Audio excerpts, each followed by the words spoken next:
ঢাকা বিশ্ববিদ্যালয় এলাকায় দুর্বৃত্তের অস্ত্রের আঘাতে ঢাবি শিক্ষার্থী নিহত হয়েছেন। নিহতের সহপাঠীরা জানান, সোহরাওয়ার্দী উদ্যানের মুক্তমঞ্চের পাশ দিয়ে মোটরসাইকেল চালিয়ে যাচ্ছিলেন শাহরিয়ার আলম সাম্য।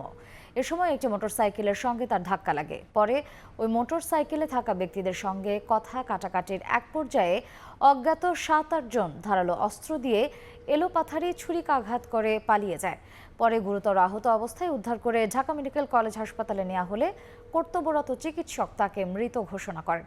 শাহরিয়ারের মৃত্যুর খবরে ঢাকা মেডিকেলে ছুটে আসেন তার স্বজন, সহপাঠী এবং ছাত্রদল সভাপতি সহ দলের নেতাকর্মীরা।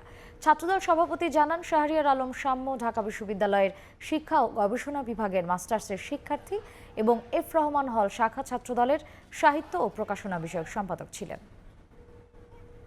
বহিরাগত প্রায় 20 থেকে 30 জনের একটি জটলা ছিল। সেখানে সামান্য একটু আঘাত পায়ে লাগার কারণে তারা উগ্র আচরণ করে এবং কথা কাটাকাটির এক পর্যায়ে উপর্যুপরি হামলা চালায়। পুলিশ এসেছে এবং বিশ্ববিদ্যালয়ের প্রশাসন এসেছে। তারা ইতিমধ্যে তাৎক্ষণিকভাবে আমাদেরকে অবগত করেছে যে তারা ইতিমধ্যে সে তদন্ত করছে এবং তাদেরকে ধরার জন্য সিসি ক্যামেরা ফুটেজ তাদের ধরার জন্য আজকে রাতের মধ্যে হয়তো আমরা জানতে পারবো যে আসলে প্রকৃত ঘটনা কি।